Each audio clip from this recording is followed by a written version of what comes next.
Les ministres des Affaires étrangères de l'Union européenne se sont réunis ce jeudi à Berlin pour discuter notamment des sanctions contre le Bélarus en raison des troubles dans le pays.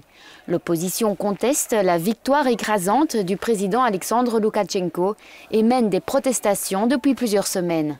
L'Union européenne reconnaît qu'il faut prendre des mesures à l'encontre du Bélarus, mais les modalités n'ont pas encore été fixées. La Lituanie fait pression pour obtenir une réponse ferme. Nous devons donc prendre des sanctions et la portée des sanctions devrait être également substantielle. Je comparerai à ce qu'il s'est passé après les élections de 2010.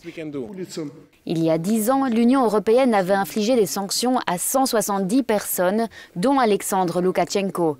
Elle condamnait la violente répression des manifestations qui avaient suivi le résultat des élections de 2010. Aujourd'hui, l'Union européenne est divisée sur la question de savoir jusqu'où aller avec ces sanctions, mais le bloc est uni dans son soutien au peuple bélarusse.